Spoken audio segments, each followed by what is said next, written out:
एक बार की बात है, एक ऊंचे ओक के पेड़ पर रहती थी एक छोटी सी चिड़िया जिसका नाम चिक्की था। चिक्की को गाने और आकाश में उड़ने का बहुत शौक था। लेकिन एक सुबह जब सूरज अपनी किरणें फैला रहा था, चिक्की को कुछ अजीब दिखाई दिया। चिक्की अपने घोंसले से नीचे देखती है और चौंक जाती है। अरे, ये क्या है? यहाँ जमीन पर एक अंडा पड़ा है और ये किसी चिड़िया के अंडे जैसा तो नहीं दिखता। वह नीचे उड़कर जाती है और अंडे को ध्यान से देखती है। अंडा बड़ा है और उस पर नीले धब्बे हैं। चिक्की चिंता में पड़ जाती है। अगर ये यहाँ ऐसे ही पड़ा रहा तो कोई इसे कुचल सकता है। मुझे इसे बचाना होगा। चिक्की अपनी नन्हे पंखों से अंडे को धीरे धीरे उठाती है और अपने घोंसले में ले आती है। दिन बीतते गए और चिक्की ने अंडे को बहुत प्यार और देखभाल से रखा। लेकिन उसके मन में एक सवाल था। ये अंडा किसका हो सकता है? मैं तो चिड़ियों के अंडों के बारे में जानती हूँ, लेकिन यह कुछ अलग ही लगता है। कहीं यह किसी जादुई पक्षी का तो नहीं? चिक्की रात को भी अंडे के पास बैठी रहती है, उसे गर्म रखती है और लोरी गुनगुनाती है। एक शाम जब सूरज ढल रहा था, चिक्की ने देखा कि अंडे में दरारें आनी शुरू हो गई। उसका दिल तेजी से धड़कने लगा। ओह, ये समय आ गया। अब देखना होगा कि अंदर से कौन निकलता है।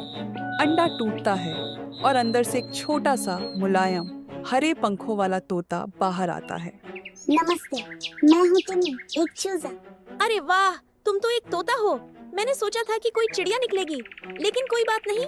टिमी, तुम मेरे घोंसले में सुरक्षित हो। चिक्की टिमी को अपने पंखों में समेट लेती है और उसे प्यार से सहलाती है। लेकिन चिक्की और टिमी को क्या पता था, किसी की नजर उन पर थी, कोई जो उस रहस्यमयी अंडे को चाहता था। आहा, यही तो है वो अंडा जिसे मैं ढूंढ रहा था। ये कोई साधारण तोता नहीं, यह एक दुर्लभ पक्षी है। मुझे इसे पकड़ना होगा। घोंसले के पास गिद्ध आ जाता है। चिक्की की नींद खुलती है और वह सतर्क हो जाती है।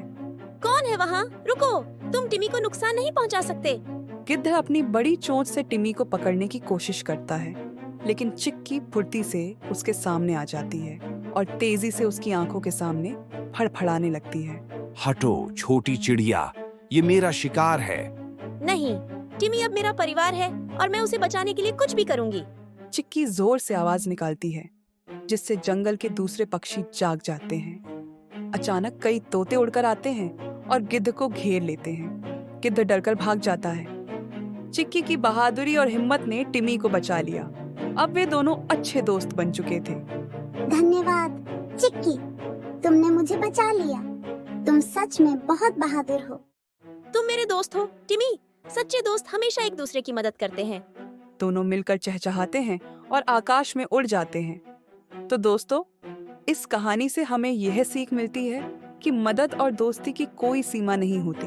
अगर हम दिल से प्यार और देखभाल करें तो हम सबसे अच्छे दोस्त बन सकते हैं। मिलते हैं अगली कहानी के साथ, तब तक के लिए बाय बाय।